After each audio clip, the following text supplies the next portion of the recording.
Hello, everybody, and welcome to another episode of the Guardians of the CLE Podcast. I am your host, Melanie Kirby, and with me here, as always, is my co-host, James Ellifritz. And James, baseball is back. How are we feeling tonight? I'm feeling fantastic. I can't wait. Cannot wait to start getting more audio, more video of everything that's going on out in Arizona. Yeah, I saw Mandy Bell's picture of Josh Bell standing next to Jose Ramirez, and I was blown away. I didn't know if Jose Ramirez was like really that fun size or if Josh Bell is just like the biggest human alive. It was hilarious, but yeah, I love all those spring training videos, pictures, especially after the season they had last year. I know everybody's ready to get back at it. But James, tonight we're going to continue a theme we have had for the past few episodes now. But if prospects are your thing, you're going to want to grab a snack, grab a drink, and settle in because we have another future Guardian here with us tonight. And this future Guardian is a 2021 third-round pick, a middle infielder out of Lakeland Christian High School in Florida. And last year in his first professional season, he played in 104 games for Low A Lynchburg. He had a 381 OBP, 118 WRC plus, 26 doubles, even added 5 homers, driving in 50 on the season. And he is Jake Fox. And Jake, thank you again for taking the time to join us tonight. How are you feeling with spring training right around the corner? Yeah, thank you guys for having me on. I'm feeling great. Just had a great off season back in Florida, so I'm excited and I'm ready to get out there, and I'm excited for this season coming up. But yeah, I'm ready to go. I hope you were able to spend some quality time with friends and family, enjoy your holiday season. Yeah, for sure. You're gone a big part of the year, so it's nice to be home and get to be around some family and friends. But yeah, it's definitely, you need that quality time when you go off for 7 months out of the year or whatever it is. But yeah, it's been great to be home, but I'm ready to get back. Yeah, it's definitely a long, grueling season, and that's kind of where I want to start with your family. You come from a very athletic family. Your dad played professionally. I think your mom even ran track and field. I'm sure there's some other athletes in your family. Has playing sports professionally kind of always been a dream for you? Is it kind of in your blood? I never really, obviously when I was little, I really thought about, playing in the big leagues. I was obsessed with baseball. I ended up taking a little break from baseball and focusing on basketball a little bit when I was 13, 14, 15, and then really fell back in love with baseball towards my sophomore year of high school. So when that happened, I really wasn't thinking about, getting drafted or much anything of that. I was just having fun, and everything kind of fell into place. But yeah, like you said, my family is just an athletic family. My dad, my mom, 3 of my brothers. We're just all, naturally just gifted and talent wise with, most any sports we kind of just pick it up and figure it out. But yeah, we're blessed in that aspect for sure. So, Jake, tell me about Lakeland. I actually have family there. An aunt and uncle live there. They live on the north side of I-4, Okay, right off Sandpiper Golf Course, and love visiting there. Great place to spend some quality time. So I know that your upbringing with family had to be fantastic there. As far as your high school at Lakeland Christian High School, you were ranked top 25 USA today. So what was it like being a prep player in Florida for playing for a powerhouse? I mean, how did your game develop through high school? Yeah. So I mean, obviously it was really cool to be on a powerhouse team our senior year. We obviously got a lot of attention, and it was fun to, play with my buddies one last time. But I think, I just progressed slowly through high school. Like I said, I kind of dropped baseball for a while and picked it back up kind of early sophomore year and like late freshman summer.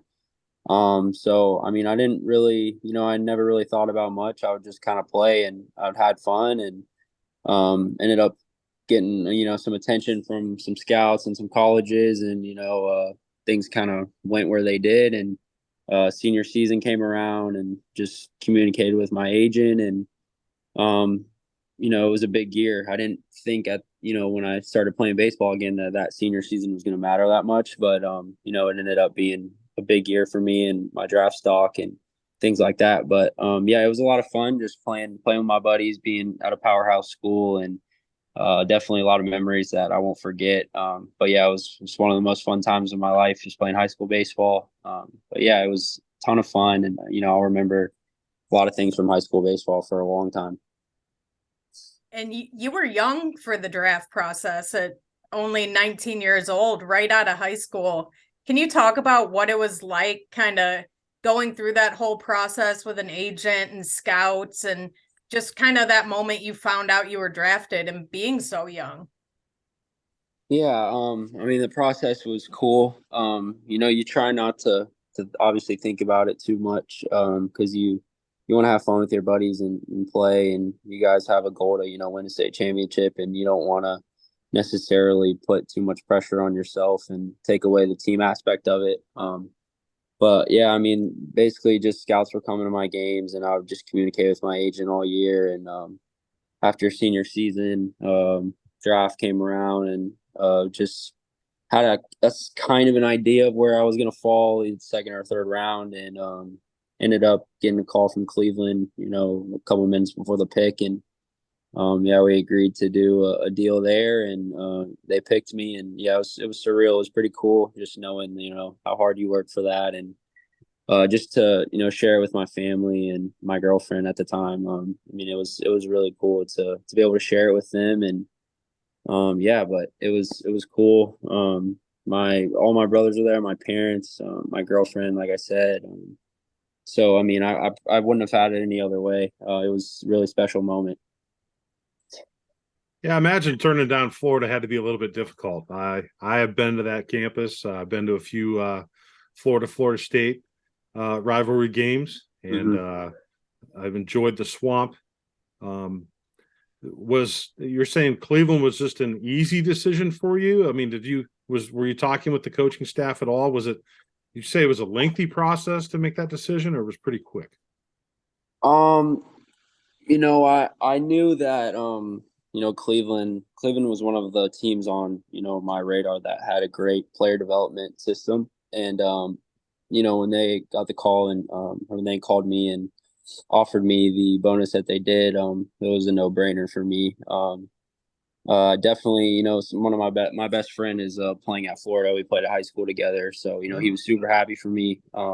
Obviously a little upset because he wanted me to play with him. A lot of all my best friends are playing at Florida right now, but yeah, it wasn't a very hard decision at all. But it was definitely the right decision, and I'm super happy with how it went. And you were a shortstop in high school, correct? Yes, I was. And then this year I played mostly second base and center field. A little bit of short, but mostly second and center field this year. What are the kind of biggest differences between shortstop and second for you, and where are you most comfortable? Second is just, I feel like it's a little bit less stressful. It's a lot easier. The throws are obviously shorter, but at shortstop, you're the captain on the field, and I like, having that, just being able to lead like that. And but yeah, shortstops, the difference is it's like I said, second's a little bit easier. You don't have to use your feet as much, but shortstop's definitely fun. I'm comfortable at either one. I wouldn't say one's more than the other, but getting out to play center field this year was really fun, and it was a good experience for me. It just came naturally for me to be out there. But yeah, I really enjoyed, being kind of a versatile guy this year for Lynchburg, and being able to just kind of play wherever they needed me to help us win. So Jake, as far as playing second base and with the shift going away, what's your approach going to be from a second base as a fielder with this shift change versus the being a hitter? So how are you going to have to adjust your game? When I'm playing second with the new rules, it's definitely going to be a little different. We had kind of a rule in place this year where we couldn't have any feet in the grass at all in low A, so we had to stay on the dirt. And then if you drew a straight line through home plate to second base, I couldn't be on the other side of that. So there was a little bit of rules implemented this year. So I mean, we have cards that we have that give us hitters' tendencies of where we should play them. So that helps a lot. But I don't think it's going to be too much different for me. I'm still going to just trust where I'm positioned and then trust myself to be able to make plays. And then at the plate, I don't know. I'm not going to really think about it too much. It's not going to really change my approach or anything like that. I'm still going to, stick to my plans and just try to execute the best I can. Yeah. Speaking of at the plate, you had a great kind of offensive scouting report coming out of high school. You're really well-rounded. They talk about your elite plate discipline, which is so impressive for somebody as young as you. A lot of times that's kind of the last thing to come around for some younger hitters. And, the quick bat speed, kind of work in the middle of the field. And, because of all that, you have really good power potential. And you kind of showed it already in your first professional season. You're already, among the top 10 in the whole system in walks, steals, runs scored, doubles, on base percentage, triples, WRC plus, OPS. Like, you kind of did a little bit of everything last year. Can you kind of sum up your first professional season offensively? And was it kind of everything you hoped for? Any surprises with, the pitching or the speed of the game or anything like that? Yeah. I mean, I didn't really have any, set goals going into that season. I had a really good spring training in 2022, ended up breaking camp with low A. So that was cool. I was excited for that, obviously, because I didn't play very many games of rookie ball. So, but yeah, I mean, I didn't really have any crazy expectations for myself. Obviously, I wanted to play well, but it was my first full season. So I think a big thing for me was honestly just trying to stay healthy and keep my body healthy. That was the main focus. And as long as I was on the field, I trusted myself that I was going to perform, but I had to, stay on the field because coming from high school, it's 25 games in a year. And then low, I played over 100. So it was a lot. It was a lot of games. It was a lot different, definitely a bigger toll on my body. But yeah, I think I had a pretty good year. Obviously, it's a lot different than high school. And I had just the biggest thing for me was, I struggled this year early and I figured out, I've never been in really a slump like that before in my career. So it was cool to be able to, work through that and just have the right, headspace and be able to get through that and then get back on track and perform. So I think that was probably the most beneficial thing I took from this year was to just learn how to struggle and be okay with it because everybody does. And, a lot of the times throughout the year, your emotions are riding so high or so low on your performance. And when I learned how to kind of just dial that back and not have my performance dictate, my attitude or how, necessarily I'm acting or if I'm upset or if I'm happy, then I feel like I played a lot better. And just, whatever happened in the game happened in the game. And when I leave the locker room, I just leave it there and try to be better the next day and just learn from my mistakes. And I feel like I did a pretty good job of that this year and had a great staff that helped me with that and helps me work through the mental side of it. But yeah, I think my first year was cool. I had to, learn that, I'm not necessarily going to hit 300 like I did in high school every time. It's a lot different. It's a lot more difficult, but just to, kind of pat myself on the back and give myself some credit for the year that I had as one of the younger players in that league this year. But yeah, I think looking back at it, it was a good year for me, and I'm happy to kind of get on track this year and hopefully have another good year. So talk about your plate approach. You've been known to have elite plate discipline, good bat speed, work the middle of the field, and then once we talked about before the good power potential. How did this develop over time? Yeah, so I mean, my approach varies based on the guy that I'm facing. We have, charts and stuff on each guy that we face of, their tendencies and how they're trying to get me out. So, I mean, my approach varies guy to guy, lefty, righty, stuff that they have, where they're trying to throw to, things like that, their strengths. So, yeah, my approach isn't just one approach. It's it switches, and you got to be able to adjust in the game, and guy to guy, you have to be able to adjust in and at bat. So yeah, my approach definitely varies. But sorry, what was the second part of that question? It was just basically how it developed over time. You know, a lot of times with plate discipline, it's one of the last things that come. You know, you're young, you're in the box, you're trying to make an impact, you're trying to win over your teammates, you're trying to keep eyes on you. You know, how did that?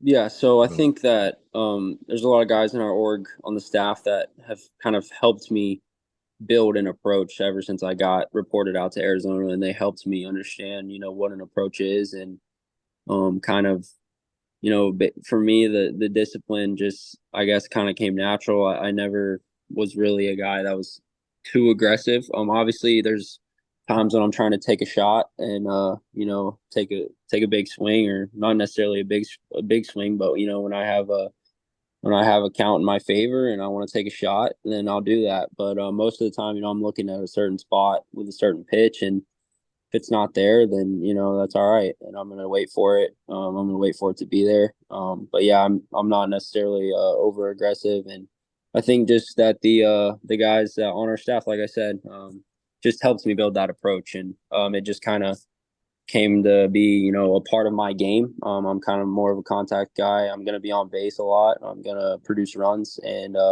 yeah, that's a big part of my game. Great. You kind of fit the type of hitter this organization looks for almost to a T, with those contact skills you talked about, not even just the lower minors, but all the way up to the major leagues even. How do you, because I know it's no surprise you're one of many middle infielders in this system right now.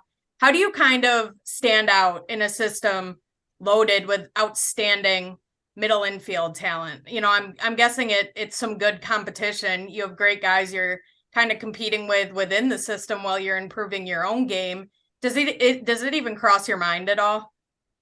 No, I mean, obviously you see, we have we have a lot of depth in the middle infield. We have a lot of depth overall in our minor league system, but all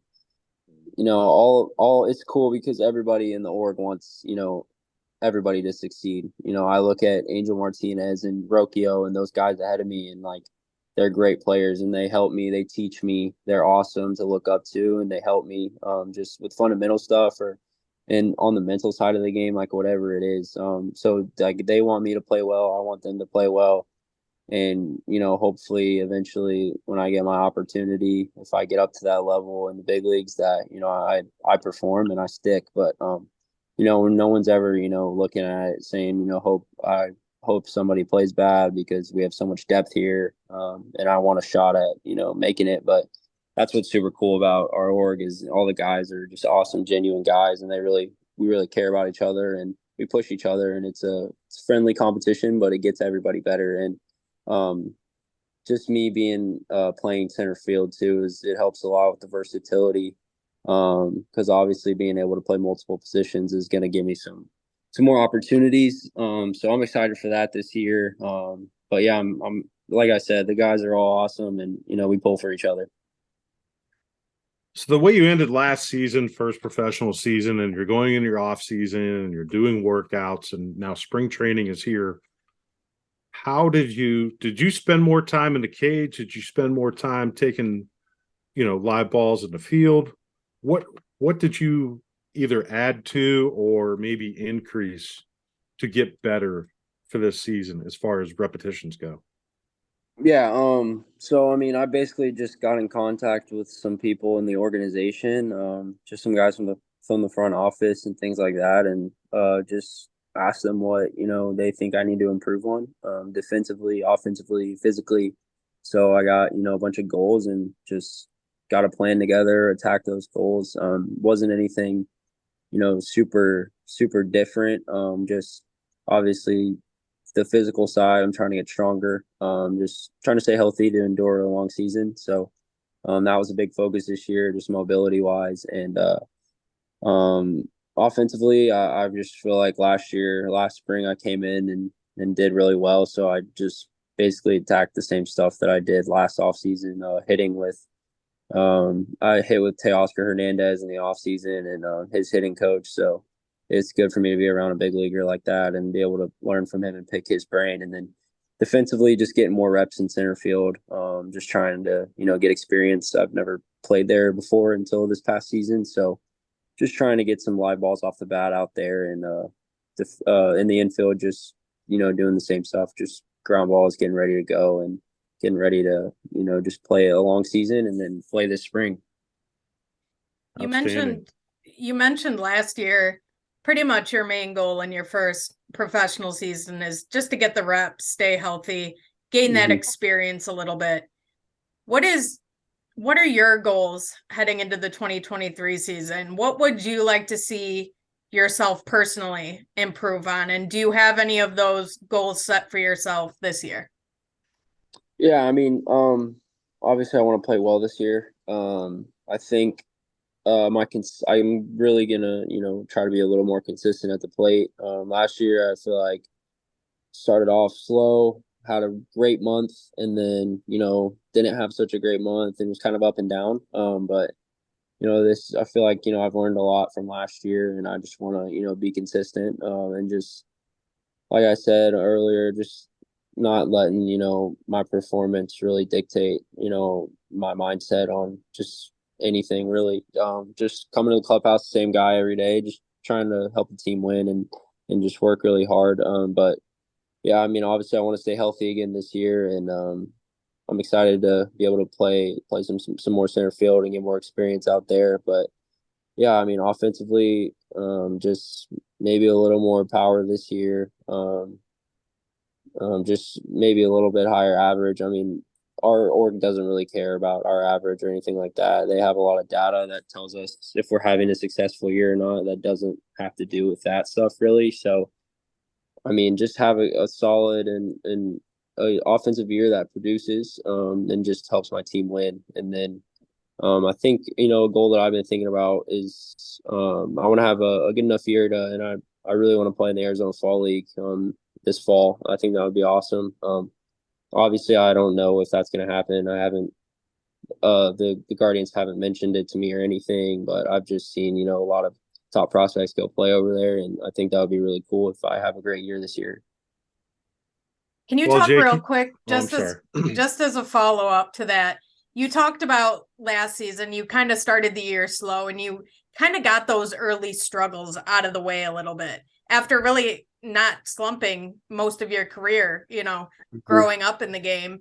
Do you think that's kind of a good lesson to learn early, to kind of just ebb and flow with the game and, not just those physical adjustments you guys make as baseball players, but I feel like the mental aspect of the game isn't talked about as much, because that's tough too, because you see major leaguers go through it. Even they have maybe a whole month where they just can't buy a hit hitting it right at guys. Yeah, it was definitely tough, and that's what kind of got in my head. As I was getting out, I thought, that I should have been getting hits because I was hitting the ball hard. But my hitting coach, Craig Masoni, it's awesome, helped me a lot this year. That they don't, those hard outs are, they're good. Like, our organization values you hitting the ball hard, and maybe you're just not you're not getting lucky. Like, you're getting out, and sometimes they're hits, sometimes they're not. So I just kind of beat myself up over that. But yeah, I think mentally it kind of took hold of me for a while, and I was just, after the game I was upset because how I played, because obviously I want to play well, I want to win, I want our team to win. And then, I was stressed about it. It's my first year. I wanted to play well. I wanted to perform. I wanted to kind of show the organization, that, like, why they drafted me. And to struggle like that at first, it was tough, but it helped me, get to the point where I am now mentally. I just feel strong. And I ended the year last year on a little bit of a slump as well, but I handled it way better. Just didn't really bother me like it did the first time. So I just kept trying to go out there and have a good at bat and grind it out every day. But yeah, that struggle was very beneficial to me. It didn't seem like it in the time, but afterwards, looking back, I can see how much I grew on the mental side, and just not putting so much pressure on myself, because obviously, I'm here. I was drafted for a reason, and I don't need to, necessarily prove that to anybody. or prove that to, myself. I just need to have fun and try to help my team win. And my performance, you're going to struggle sometimes, but, there's a lot of different things that I can do to help the team win. That's not necessarily me getting a hit every night. I can draw a walk and help my team on the base pass. I can just play well defensively. And then on top of that, I can be a good teammate. So there's a lot of things that I can do to help the team win that doesn't necessarily depend on my bat. Excellent. Well, Jake, there's a lot of information that you've given us, something that we know and believe in, and we believe in our organization with the player development. We've seen a lot of success at the major league level by young players, and I appreciate you sharing that insight on what it takes to have that confidence within the organization, on giving you all that positive feedback. So that's great information. But I want to finish up with some rapid fire questions for you tonight. What is your walk-up song? So I switched it. I had two different ones, but I kept the same one in high school. It was called The Show Goes On. That was just the one I had in high school. Brought it to low A and played really well with it. Changed it up, ended up, struggling. So I might have to go back to that one next year. Good. Makes sense. Yeah. What about any pregame rituals? What do you do? Not much. I mean, kind of just we're hanging out in the locker room. We're eating pregame meal.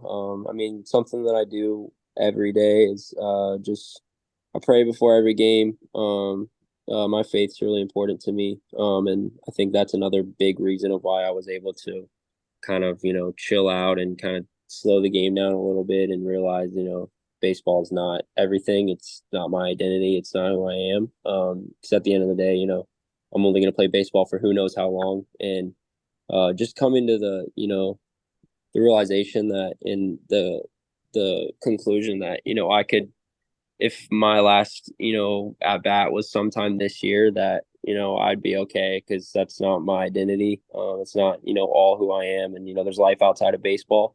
But yeah. Is there any significance to wearing jersey number 1? Is that something that you carried? No, so I actually was one of the later guys to get to Lynchburg. I was on the second plane and I got number 43. So I traded our bench coach, Daniel Robertson, number 1, and I bought him a pair of Jordans. So I was just wondering, did you have to give something up for that? Yeah, bought him a pair of J's, and so it was worth it though. It definitely wouldn't have looked as good at number 43. So all the different streaming platforms, what are you binge watching right now? Oh man. So I'm actually just was watching this new it's a PGA Tour documentary called Full Swing. It's just basically like life on the PGA Tour. I love the golf in the off season. It's just something that's peaceful to me and gets a little different than baseball. Gets my mind off of it. So yeah, I've been watching that. It's really good. And yeah, I've been really enjoying it. Very good. What about favorite food and restaurant? Favorite food. I'm pretty sure like after every I think I ate Chipotle every day last year. Honestly, it's just quick, easy. It's not too unhealthy for you. Right. But yeah, favorite restaurant, it's probably there. Like it's just it's super, easy for a minor leaguer. DoorDash, whether you can go pick it up. That's probably our go-to on our team last year was Chipotle. So if you're not on a baseball field, you're golfing, right? Yeah, that's your thing. Yeah, golfing or doing something that something like that, golfing, playing basketball, whatever it is. Just I don't like to sit still and do nothing, and that was something that was hard for me at the end of the year, was to take a couple weeks off and let my body relax. And I think after like 3 days, I couldn't do it. I started working out again. I don't like sitting still. I like to do something. It comes from, like we said earlier, an athletic family. So right. Yeah. So what about baseball stadiums? What's the coolest baseball stadium you've ever been to, and which one would you like to play in? Whether honestly, it be the minor league level or the major league level. Yeah, honestly, Cleveland. I went there. They flew a couple of us out after the year to kind of go have exit meetings with the front office and get to hang around the big league guys and talk to Tito. So I had never been before, and I saw the stadium, and it was unreal. It was beautiful. Definitely, would love to play for Cleveland. It's a very exciting organization to be a part of, and just super blessed to be a part of such a great organization. Playoff time was a blast down there. Right. Yeah, I mean, It's it looked loud. we came right before playoffs, so I think they were playing the Royals maybe closing out the year, but yeah, it looked electric out there. Even So 15 innings can't get us down. Yeah, Everybody's right. still out there in the cold waving those flags. Yeah, that was awesome. That was crazy. So let's hit you up with one last one. Who inspires Yeah. you the most? Who inspires me the most? Oh, probably my dad, honestly. Just he's just showed me, so much about, what it looks like to just have integrity, be a great person, be a great dad. Just, be there for me because he didn't necessarily have that growing up, and he grew up in kind of a broken home and just not a very wealthy family, and me with three brothers, he didn't want us to live like that, and him and my mom are just awesome, and they're just great parents, and showed us what it's like to work hard, and what it's like to just work hard and work for what you want, and to be honest, and they just gave us a great home to grow up in, and just taught us how to love each other and love other people, and they just represented Jesus so well to me and my brothers, and it's just they're everything to me, and they're a big reason of who I am today. Love that. Well, Jake, Very good. we want to thank you so much for taking the time to join us here tonight. We're wishing you nothing but health and success for your 2023 season, and we will be sure to follow your story here this season. Yeah, thank you guys so much for having me. I really appreciate it, and yeah, hopefully we can do it again one day. You never know. Sounds Absolutely. great. We'd love to have you. Thank you.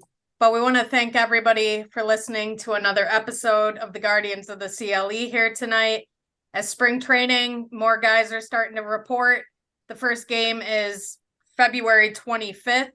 Looking forward to that. But in the meantime, make sure you head over to believelandmediallc.com.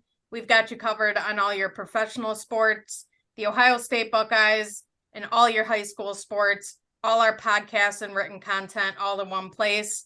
We want to thank you once again for helping to make us one of the top listened to Guardians podcasts.